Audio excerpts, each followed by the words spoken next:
Gus Dur yang masih berteduh ya, tolong dengan konsistensi yang tinggi untuk segera memasuki lapangan apel, menunjukkan jati diri sebagai pasukan Gus Dur.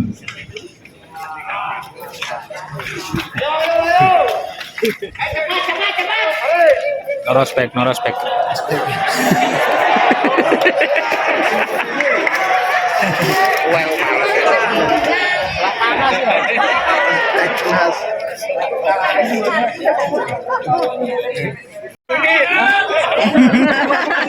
Assalamualaikum warahmatullahi wabarakatuh. Alhamdulillah, wassalatu wassalamu ala Rasulillah Sayyidina Muhammad bin Abdillah wa tabi'ahu wa la quwwata illa billah. Amma ba'd. Yang saya hormati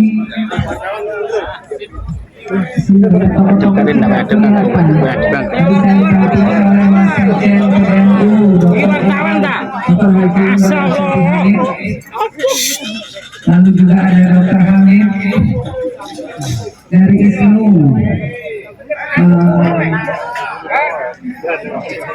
lalu juga ada banyak tokoh-tokoh ya, tapi yang paling terutama adalah keluarga besar dari Barikade Gus Dur. Dan lainnya dari Jawa Timur dan dari daerah lainnya, ada Pak Haji Mukid, ada banyak sekali tokoh-tokoh yang mungkin mohon maaf disebutkan satu persatu jadi kepanjangan. Ya, ini sekaligus saya ditetapkan pembina Barikade Gus Dur Pak Danang ya, bersama rekan-rekan yang lain, ada Pak Iwan dan lain sebagainya,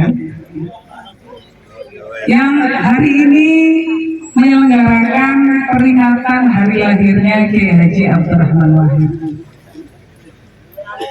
Hari lahirnya Kiai Haji Abdurrahman Wahid itu persis sama seperti Gus Dur, misterius. Kenapa kok misterius? Karena hari lahir Gus Dur itu ada dua versi. Ada dua versi.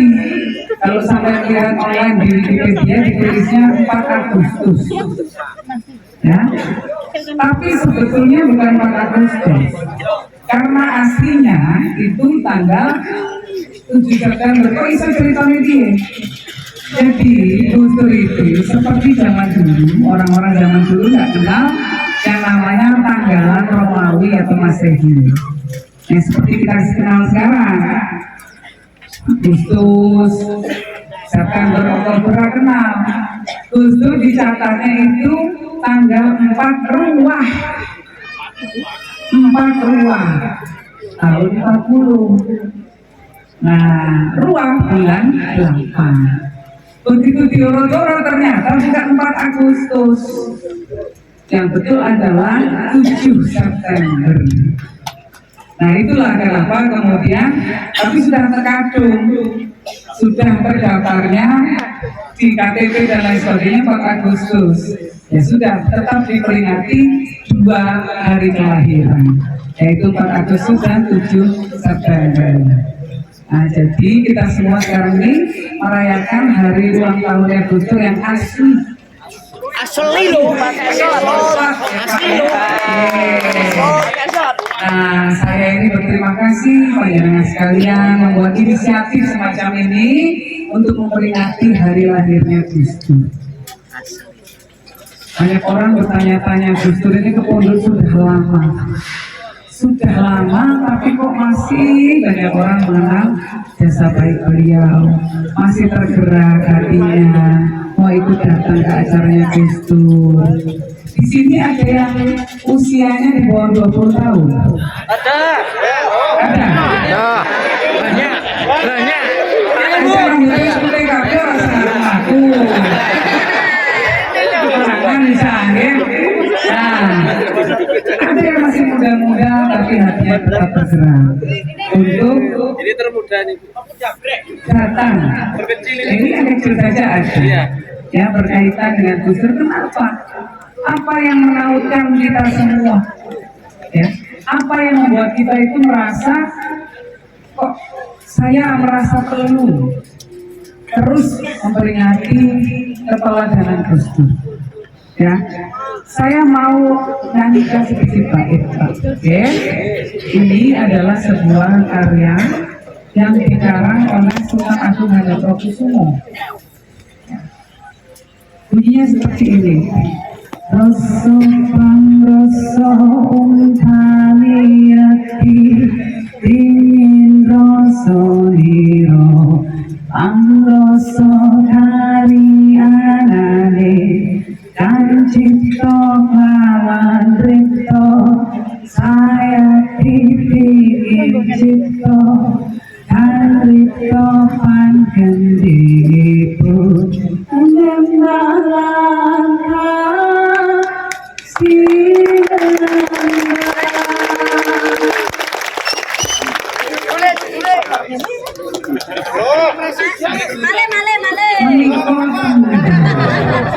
tentang hakikat kehidupan.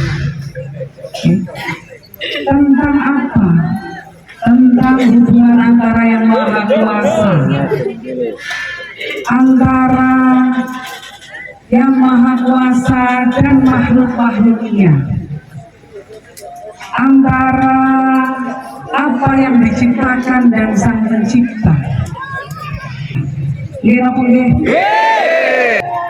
Kinten-kinten nek niki itu anake Gus Dur paling ya ora disalami.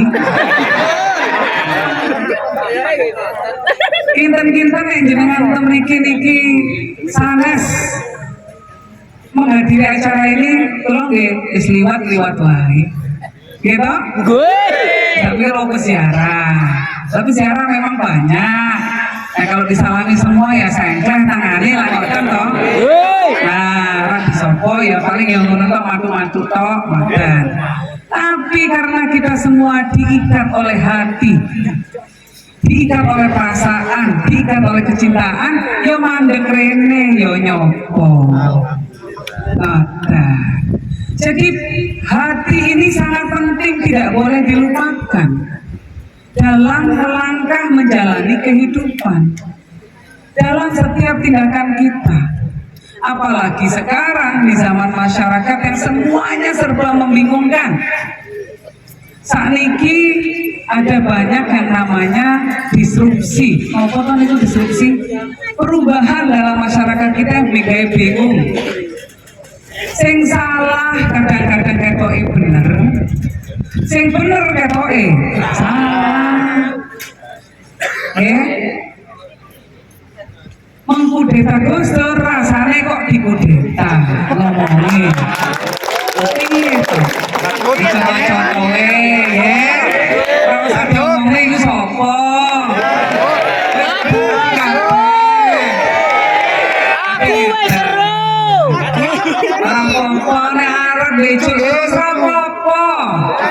Apa yang kita lakukan? Kita maafkan.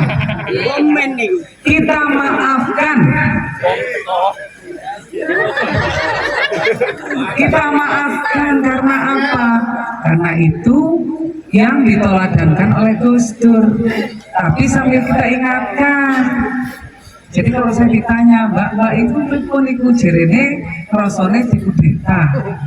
Rapopo nek arep tetap bejuk, kalau mau tetap berbohong silahkan berbohong terus, akan saya maafkan. Cuma sebagai saudara saya mengingatkan, tolong fokus dulu pada kasus hukum yang sedang dihadapi.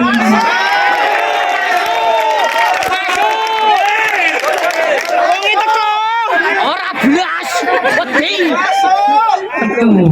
Tapi kewajiban kita memaafkan sesama saudara kita. Betul nggih? Nah itu.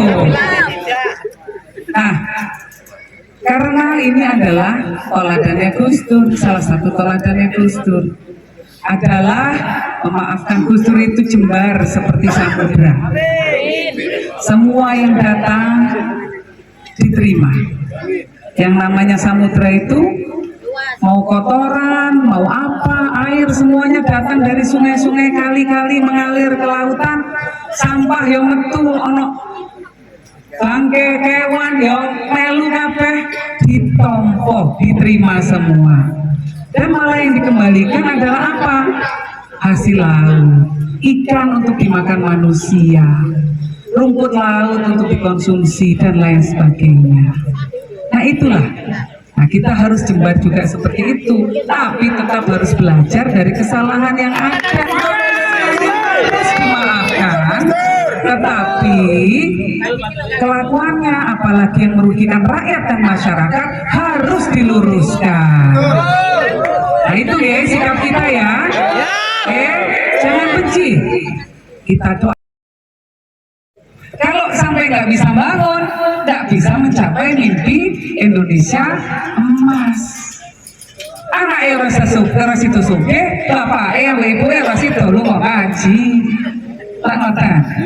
Nah, untuk mencegah konflik yang diajarkan Gus Dur adalah kita saling menghormati satu sama lainnya. Gus Dur itu gak sembarangan. Sing jenenge melindungi kelompok non muslim apa toh? Mungkin pada bertanya seperti itu. Yo iki nek kabeh antara yang muslim sama non muslim tukaran, kira-kira negarane aman apa mboten? Jenengan bayangkan kalau di desa, teng kampung jenengan antara penduduk daerah kulon ya, kalian etan tukaran terus mergo sing siji agamane Islam, siji agamane selain Islam, tukaran terus. Kira-kira toko-toko iso buka apa mboten? Warung-warung iso dalan apa mboten? Mboten, wedi kabeh. Nah, untuk tingkat desa saja susah untuk ekonomi maju, apalagi kalau negaranya gontok-gontokan. Ini loh kenapa Gus Dur selalu mengajarkan kita untuk saling mengasihi satu sama lain, mengayomi satu sama lain walaupun berbeda keyakinan. Bukannya tanpa dasar, karena untuk menciptakan rasa aman dan nyaman. Dan langkah-langkahnya Gus Dur itu, dulu kan Gus Durnya pertama kali nyambangi teman-teman Nasrani, wah dihujat. Sekali-sekalinya nyambangi teman-teman Hindu dan Buddha, weh dilak nih. Tapi jenengan semua boten sak menika, apa yang dilakukan Gus Dur itu malah dicontoh sama banyak negara lain di dunia.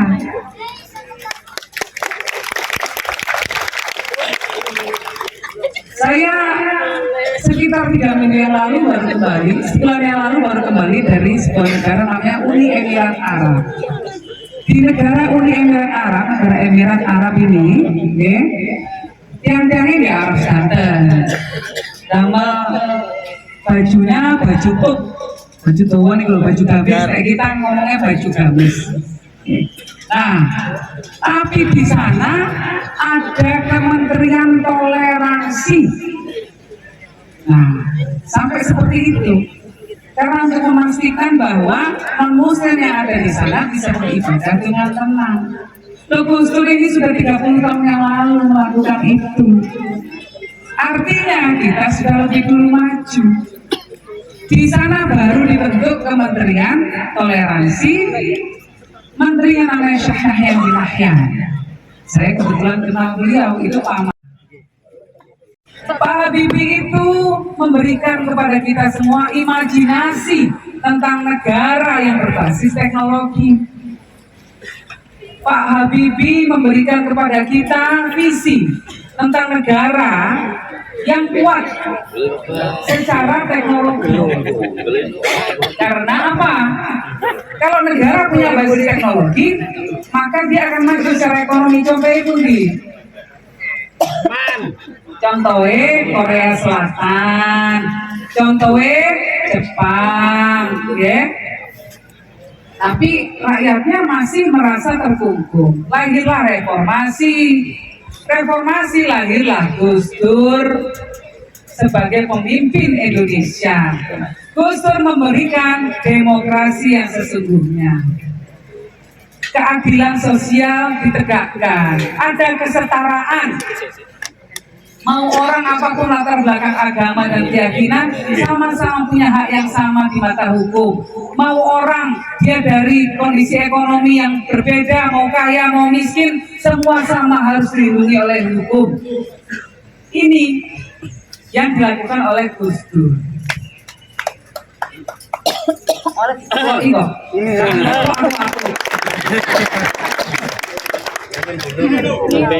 Minumnya mana ini?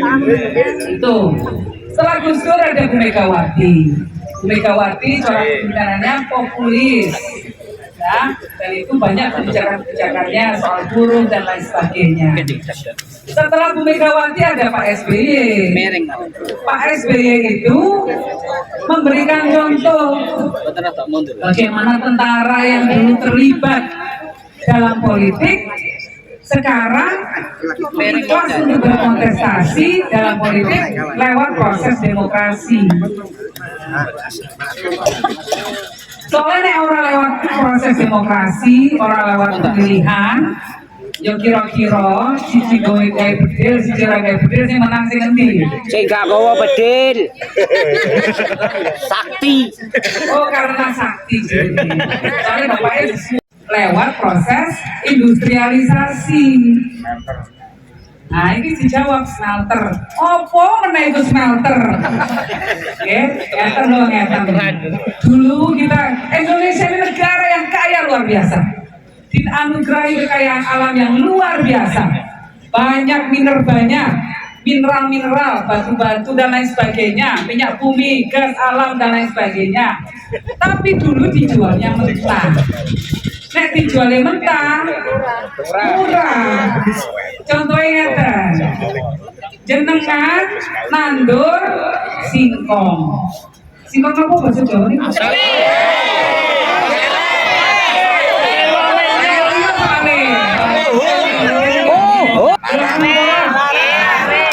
Ono meneh, ono sing tanggane pinter teknologi, diolah jadi yang namanya bioetanol.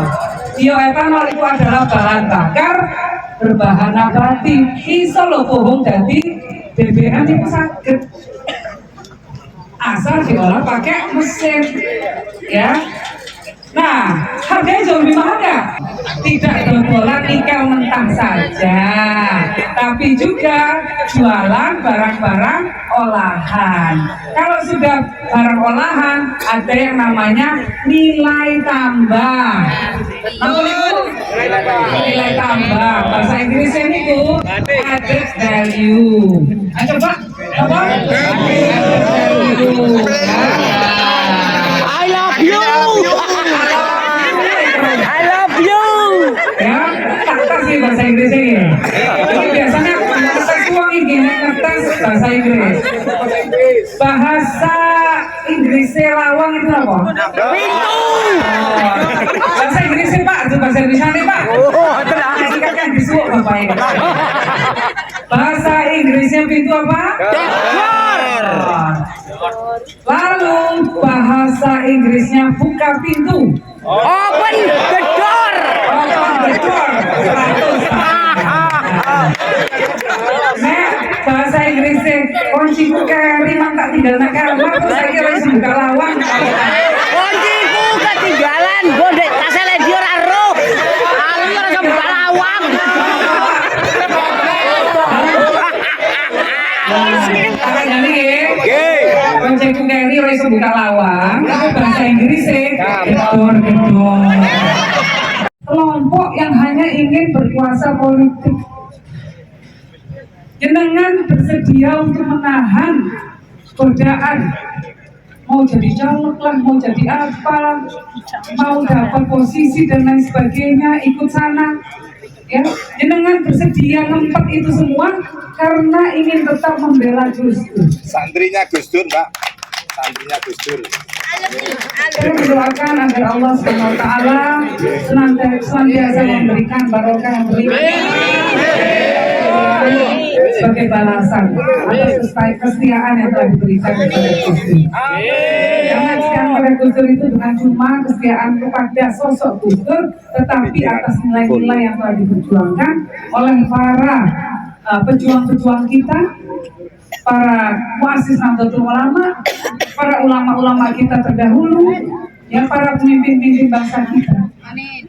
Beliau-beliau berjuang untuk kebenaran di masyarakat. Nah, walaupun jumlahnya sedikit, selama masih ada yang menyerukan kebenaran, maka api kebenaran akan tetap menyala. Mari kita tetap menjadi lilin yang tetap menyala menerangi kegelapan. Walaupun kegelapannya banyak orang yang lebih memilih jalan pintas, kekuasaan yang diperoleh dengan jalan tidak baik, tidak apa-apa.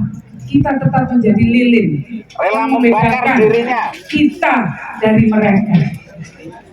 Jenengan orang-orang yang istimewa karena berani tirakat, bersedia untuk tirakat, ikhlas demi untuk terus menegakkan barisan Gus Dur. Matur nuwun atas semua yang telah panjenengan berikan. Tetap mengibarkan bendera perjuangan Gus Dur. Ke depan insya Allah bendera ini akan kita tegakkan kembali. Ke depan kita akan menjadi kekuatan yang lebih besar. Ke depan kita akan tunjukkan bahwa bara api nyala perjuangan para kader Gus Dur akan tetap menyala, akan lebih membesar. Dan ini akan menjadi pasukan-pasukan yang selalu membela yang benar, bukan membela yang benar. Jadi dari sini, dari lahirnya, dari peringatan dari lahirnya Gus Dur 7 September 2023 ini, mari kita mantapkan kekuatan kita kembali. Amin, amin. Mari kita mantapkan kekuatan batin kita, kekuatan hati kita. Siap, siap. Berjuang Siap. bagi kepentingan Indonesia yang lebih baik ke depan. Kita mulai moto rasa kita bersama-sama dan dilandasi pada kecintaan kita pada para ulama Indonesia. Amin. Semoga niatan kita ini dijabah Allah dengan sebuah proses yang memudahkan kita ke depannya nanti. Semoga Allah memberikan kita kekuatan, Allah memberikan kita kesehatan, semoga Allah memberikan kita kejernihan sikap dan melihat mana yang baik dan mana yang baik. Dulu dari saya, terima kasih atas kehadirannya. Kita berjumpa kembali nanti bulan Oktober, kita bertemu kembali. Pada saat itu kita sudah punya pilihannya gamblang jelas, insya Allah.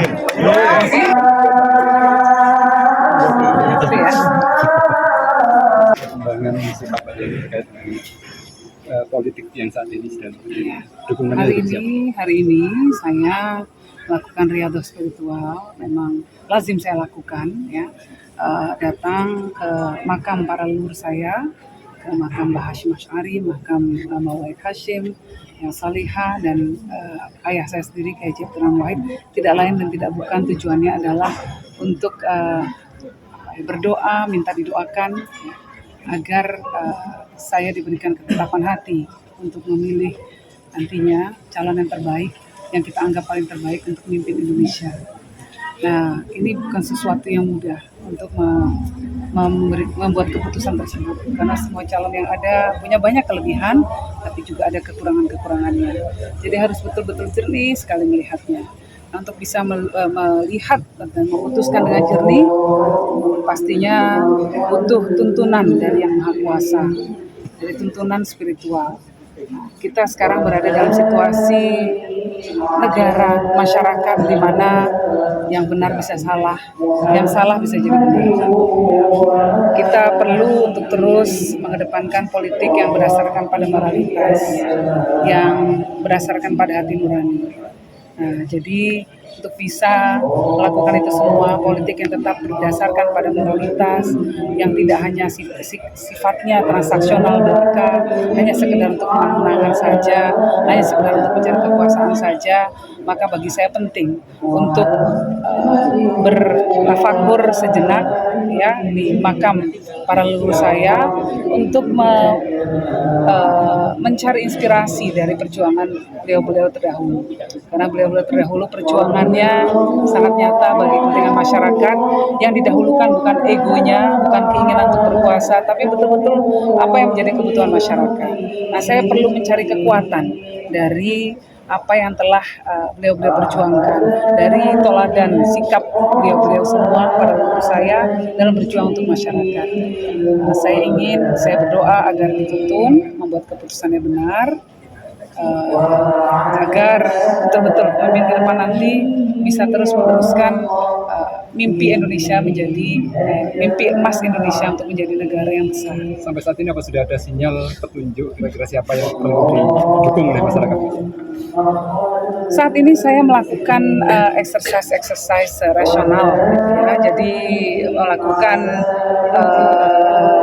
pemikiran rasional, melakukan analisa rasional, tapi juga melakukan riado spiritual, melakukan laku spiritual, yaitu agar gunanya semua selaras, keputusan yang diambil betul-betul keputusan yang terbaik. Ya, kadang-kadang hal-hal yang tidak bisa diukur dengan nalar dan akal belaka, itu kadang-kadang dibukakan ilham oleh Maha Kuasa. Itu yang sedang saya lakoni pada saat ini. Nah, ini baru langkah pertama. Tadi saya saya melakukan saya sowan ke makam para wali di Jawa Timur, dan salah satunya ya ke makam para leluhur saya. Itu semua adalah bagian dari riadoh spiritual atau laku spiritual yang sedang saya jalani. Terakhirnya nanti pasti saya akan konsultasi dengan para kiai. Jadi ini prosesnya masih panjang, ya. Saya juga sudah mengingatkan semua para kader Gus Dur, ya, ojo kemerungsung, jangan tergesa-gesa, nggak usah terburu-buru, ya, tetapkan hati saja, tenang, jangan kemudian merasa akan ketinggalan kereta, jangan merasa kemudian kalau nggak ikut mendukung sekarang, kemudian nanti nggak bisa dapat tempat, nggak usah, bukan itu yang jadi tujuan kita. Yang paling utama adalah kita berjuang untuk pemimpin yang paling baik untuk Indonesia, terbaik dari mungkin yang ada sekarang ini. Kakak dari Pak Prabowo menyebut Mbak Yeni itu cocok Adik menjadi Pak Hasim menyebut bahwa jaringan ini yang cocok misalkan menjadi Pak Prabowo di Pilpres nanti. Ya, terima kasih atas apa yang telah diungkapkan oleh Pak Hasim Joyo Hadikusumo. Saya rasa saya tetap akan memberikan ruang kepada Pak Prabowo, Pak Ganjar, dan semua capres yang saat ini sudah mengerucut akan kita dukung. Kita berikan ruang kepada beliau-beliau untuk menetapkan siapa yang akan jadi gubernur. Apabila dituntut siap